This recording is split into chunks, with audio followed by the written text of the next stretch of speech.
A violent fire erupts in the middle of the night on an oil rig station. The flames swallow one of the workers, Joseph, who struggles for his life. Hannah works in a factory filled with many other female workers like herself, stuck and thrown together in a highly noisy environment, and their chatter adds to the commotion. But this isn't a problem for Hannah, who is partially deaf. She goes about her day of work in the factory without putting her earmuffs on, minding her own business. It is when she checks out that she puts her hearing aid on and realizes that she is being called to the main office. While the company people are satisfied with her work, they have received complaints and reports from her colleagues. She is being laid off for a month, and her boss gives her some pamphlets of all the beautiful places she could go to on vacation during this month. But Hannah doesn't seem too keen on the idea. She walks home by evening, gets her mail, and enters her apartment. She discards the bar of soap and opens a new one to wash her hands with. This is something she does every day. She calls Angie, who recognizes her, even though Hannah doesn't say anything on the phone. Angie asks Hannah about all the letters she sends her, and if she could write her back. When Hannah hangs up without saying a word, she makes the same dinner plate for herself that she had at lunch. It contains the same foods in the same proportions, and that's how all her meals are composed. She embroiders a little and goes to bed.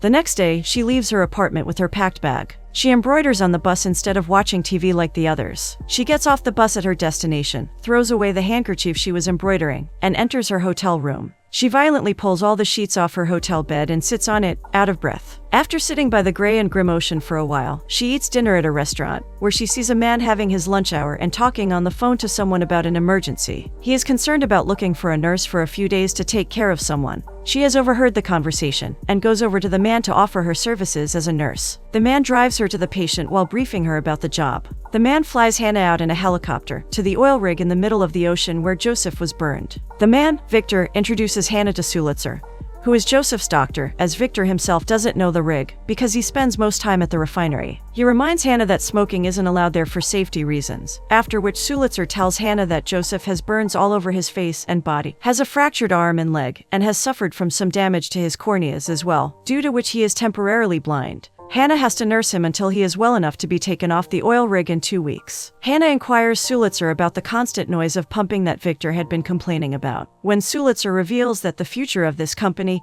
is uncertain since the accident, which is why they have shut down operations. Sulitzer leads Hannah to Joseph's room, where he is medicated and sleeping. Hannah hasn't worked in a hospital in this country, but she worked in a burn unit back in her own country and knows everything there is to do, as she has dealt with patients in worse conditions than Joseph. Hannah isn't very warm or welcoming towards Sulitzer, and starts stocking up her stuff as soon as he leaves. She observes all the pictures, drawings, and clippings pinned to the board in Joseph's room, and listens to his voicemail on his phone. She listens to a very personal and private voicemail left by a woman who feels guilty, professes her love for him because of how much she misses him, and looks forward to hearing back from him. Joseph slowly opens his eyes and calls for Sulitzer to make him a drink and help him urinate. Hannah updates him about the new development and holds the bedpan for him to urinate, during which Joseph confirms that her name isn't Cora, and other things about her, joking that they should spend their lives together. His humor is comprised of sexual innuendos, which Hannah keeps ignoring as she silently does her duties. He guesses that she's a blonde by her voice, as she helps him drink some water. She takes his temperature, decides to change his bandages tomorrow, and goes out to get his supper before wrongfully answering him that her name is Cora, and that she's a redhead.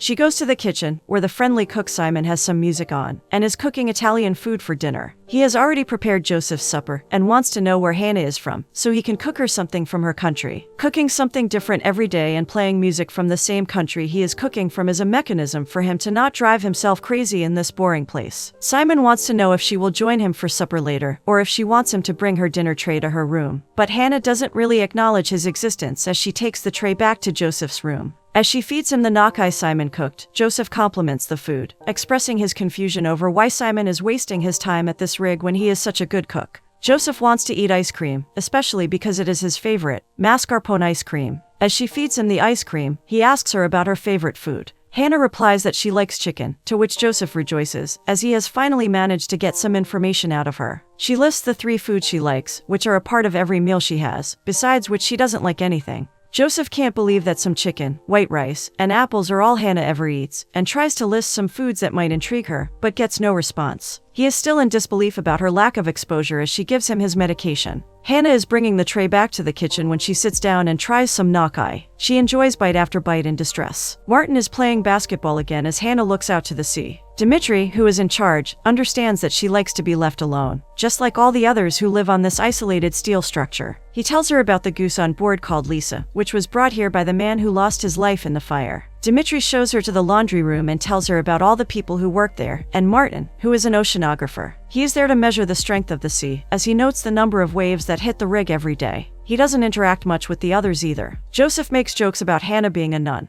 while he winces in pain as she changes his bandages. He talks about how she smells clean, as Hannah hides a smile at every one or other of his inappropriate jokes. Hannah asks Joseph about Cora, but he is not willing to tell her his secrets when she hasn't told him anything in return. So she shares with him that she is deaf and turns off her hearing aid whenever she doesn't want to listen to anything. She wasn't born deaf, but isn't willing to reveal how she got this way. Joseph holds up his end of the bargain and tells her about a story he read about a young nurse named Cora, who realized that she was in love with her 15-year-old patient after he passed away. The story is very moving to Hannah, who wipes away a tear that has rolled down her cheek. The next day, she shows some interest in Martin's machine, and he shares all his observations with her. He shows her some tropical mussels he hasn't been able to identify yet, and gets a bit unsettled at her grave replies to everything he tells her. Hannah is having lunch with the others, who are giving Simon a tough time about the food he has cooked today. They want him to cook some normal food, like burgers or steak, and play some normal music. They are complaining about how they don't like cheese when Hannah speaks up and states that this is the best thing she has ever eaten in her whole life, which leaves Simon feeling victorious in front of the others. Hannah shaves off Joseph's facial hair, who jokes about how it's important to keep up appearances, as someone important might come to the rig, which makes Hannah smile. Joseph has a headache due to the fever and decides to not talk as much, which makes Hannah joke that she was just beginning to enjoy herself, as she imagined him to be 15 years old. His knowledge of the world and sense of humor entertains Hannah, who attentively starts listening to him create an intimate and erotic image of the both of them together as he drifts off to sleep. She lies to him when he questions if she was looking at him, which means that she is beginning to like him. In the nighttime, Simon sleeps in his bed while Martin looks at a picture of Hannah on his computer in his room. The other two workers are free to be themselves as they kiss each other. Abdul dances to the rhythms of the ocean, and Dimitri stays in deep thought. Hannah listens to the voicemail on Joseph's phone again. Simon brings Joseph's food to his room, and they have a little banter about how they both look, after which Simon feeds him a delicious meal. Joseph savors the meal before inquiring with Simon about whether Hannah sent him. Joseph wants to know what Hannah looks like, and teases Simon when he senses that he likes Hannah. Simon makes a comment about how Joseph wouldn't be interested in a woman who is free of all ties, which wipes the smirk right off of Joseph's face, who kicks Simon out of his room. One of the workers, Liam, who is kissing another, Scott, shows Hannah a picture of his family, a wife and 3 kids. He goes on to tell Hannah about Scott's daughters too. A storm hits the oil rig one day as it rains like cats and dogs, and the sky turns dark, with flashes of thunder lighting it up from time to time. Simon sprinkles his counter with some flour and rolls out the dough for the next meal he is cooking, while he tries to hold on to his sanity. Liam and Scott dance in the rain, making animal noises and hooting, enjoying the slightest change in their monotonous life to the fullest. Hannah listens to the voicemail on Joseph's phone again, repeating after the mysterious woman when she says "I love you." Hannah sneaks into Joseph's room, trying not to disturb him, but he wasn't sleeping anyway. He has been waiting for her, so she sits beside him and starts talking about what Martin showed her. But Joseph cuts her off, because he doesn't want to hear about anything from the outside. She suggests that he should talk about himself instead, so Joseph promises her to keep his secret, and makes her lean in closer to him so that he can whisper it. With Hannah's ear inches away from Joseph's mouth, he confesses that he doesn't know how to swim. This sets them both into laughter until Joseph starts talking about it in detail. He mentions a TV show about a submarine from his childhood, which fascinated him a lot, but he had nightmares of sea monsters coming after him. One summer, his parents decided to go for a beach holiday, where things were fine for a while, as Joseph made sure that his parents wouldn't notice that he was totally avoiding going near the water. One day his father rented a paddle boat and forced Joseph into sitting on it, and then started paddling furiously with an uncontrollable rage. Young Joseph was trembling and sobbing, but his father was adamant on getting his money's worth. He stopped paddling when they were far enough from the shore, stood up, and threw young Joseph into the water. Joseph started sinking to the bottom, until he saw a big black gelatinous creature with bulging eyes and tentacles that started coming after him. That was the last thing he remembered when he woke up in a hospital bed later. Joseph goes on to reveal that although his father threw him in the water, he didn't know how to swim either. Later on, Hannah makes a call to Dr. Sulitzer through Dmitri and updates him on Joseph's status. His condition is stable, but the problem is that he isn't getting any better, as his fever keeps hitting in waves. Hannah wants Joseph to be removed from the oil rig immediately so that he can get proper treatment. Dr. Sulitzer assures her that her request will be fulfilled the day after tomorrow as she hangs up. Dmitri shares his assumption with Hannah that Dr. Sulitzer might be looking for another job. Dmitri himself is content with staying here on this oil rig for as long as the company wants him to, until they move him to another rig, because he doesn't like being on the land. Hannah is curious about how the accident happened, and Dmitri responds that they hit a gas pocket while drilling into the ground. It was very likely to happen, and perhaps could have been avoided if they'd stopped drilling a long time ago. But what happened to the man who lost his life wasn't an accident.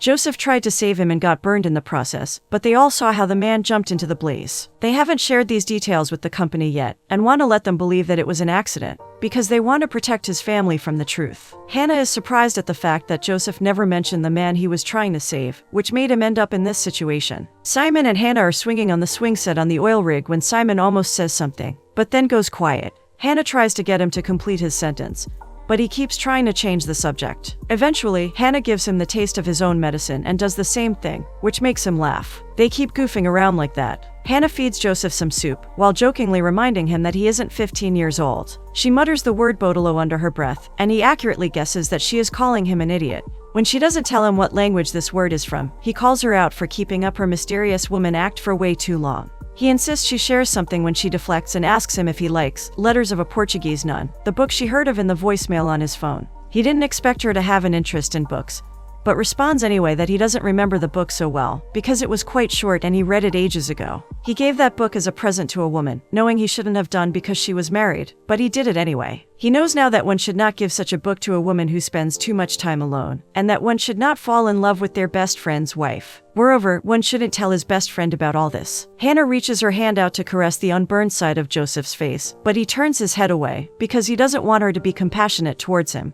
He wonders how he can live with the consequences of what happened, and how he can live with the ghosts of the past. Hannah doesn't know the answer to his question, but advises him to go on with his life. She informs Joseph that a helicopter will soon come to fetch him. He wants to know if she will accompany him, hold his hand, and help him look at himself again. Hannah doesn't give a response. Scott and Liam are standing on top of some barrels, singing along to some music and dancing, while all the others enjoy their performance. Abdul and Simon also start singing along with them, clapping in rhythm and whistling in appreciation. Meanwhile, Hannah comes out of Joseph's room to get some fresh air. She walks over to Martin, who is busy collecting his muscles, because he has seen this show before. On her interrogation, Martin shares that he works for the company that pays him to measure wave impact strength. She admits that sometimes she forgets that they are out there at sea. Martin argues that they aren't in limbo, but that they are neck deep in the water that they have drawn out with the oil from the depths of the ocean. He is very passionate about all the damage this oil rig has caused to aquatic life. Hannah reminds him that they are shutting this place down anyway, but Martin doesn't want that to happen, because he believes that this could be employed to cleanse and purge the water they corrupted. He will keep on with his actions and beliefs, even if someone doesn't take notice of him. Hannah admits that she envies Martin, and didn't know that people like him still existed. She wishes him good luck. Hannah sifts through envelopes of unopened mail on Joseph's desk, all letters sent from the same person and address. She listens to the voicemail again, and calls the number this time. The next day, Hannah is bathing Joseph as he expresses how lousy last night was for him. Hannah opens up and brings up how she dreaded cleaning the patients back when she was studying in Dubrovnik. She felt uncomfortable because she sensed people's discomfort, but soon she realized that people like being clean, no matter who does it. She goes on to recall that she had a friend she studied with. She thinks fondly of how cheerful her friend was, unlike her, and how proud she was to call that girl her friend. They both read the same books and stayed up late at night to discuss them. They lived together through the war and were 20 years of age when the school closed. They decided to return to their hometown, but they couldn't get in touch with their families, who had reported that terrible things were happening back at home, which everyone took for exaggeration, as it often happens in case of war. So Hannah and her friend borrowed a car, and her friend drove them to their hometown. Nothing unusual happened on the journey. They saw fires far off, and the bodies of dogs. They listened to a cassette of Italian disco music, and laughed on their journey. Hannah starts humming the tune of the song she and her friend sung along to, with a warm smile on her face. Hannah and her friend were stopped 2 kilometers away from their town and were taken to a hotel. Hannah laughs at how silly they were in worrying about what would happen to their car back then. Her laughter turns into sobs as she wails about the fact that those soldiers were their very own. They spoke the same language as her, and some of them were only 18 years old. She remembers how the UN troops were brought in one day, which gave her some hope that they would finally be rescued. But they also showed the same cruelty to Hannah and her friends as her own people. Those girls were in no man's land, where every man, no matter if they talked like Hannah or talked like Joseph, mutilated and devoured them. The twisted memory of how one of them apologized all the time while smiling still haunts Hannah, as she was raped constantly while apologies were whispered in her ears. There were 15 of those women, sometimes more, as they would murder some of them when they were short on food. Hannah saw how they made a woman her own daughter once, and the woman passed away of sorrow soon after. The soldiers cut up the women's bodies all over, rubbed salt into them, and poked more wounds with sewing needles, as punishment for them screaming while being raped. That's what they did to Hannah's friend, and they wouldn't let her clean their wounds, so she slowly bled out in front of Hannah. Hannah gives Joseph vivid details of the monstrosity she suffered and survived, as he cups her face gently with his hand. Joseph caresses Hannah's hair and wipes her tears when she takes off her shirt and leads his hand down to feel all the cuts on her bare chest. She breaks down, burying her head in his chest as he sobs, feeling and understanding her pain too. They kiss, and he asks what her friend's name was. She replies, Hannah. The next day, Hannah stays by Joseph's side while he is airlifted off the oil rig. However, as soon as they land, Hannah walks away, while Joseph is being transported in an ambulance. Hannah returns home, to her old life, while Joseph is nursed back to health. Joseph can see and walk on his own now. Hannah has made some changes in her life, as she doesn't eat the same meal anymore. The nurse hands Joseph a bag Hannah left behind as he checks out of the hospital. He finds his letters and Hannah's soap inside. He meets the woman who left him the voicemail, and she returns his book. Joseph smells and bathes with Hannah's soap to feel her essence. He flies out to Copenhagen to meet Angie, who was Hannah's counselor, to find Hannah, because he wants to spend the rest of his life with her, regardless of everything. Joseph finds Hannah and returns her back. He gives her an update on everyone on the rig, and invites her to go away with him. She turns down his well-intended offer, in the fear that someday her sorrow will drown Joseph with her. She begins to walk away when Joseph claims that he will learn how to swim. Knowing what this promise means, Hannah kisses him. Fast forward to now, Hannah is married to Joseph, and has 2 children of her own. But when sometimes, only for a brief moment, Hannah finds herself alone in her house and feeling empty from inside, she sees her daughter again, the one she was coerced to murder. She cradles her before her family returns, taking comfort in the fact that her daughter is at peace, and that she isn't so lonely anymore.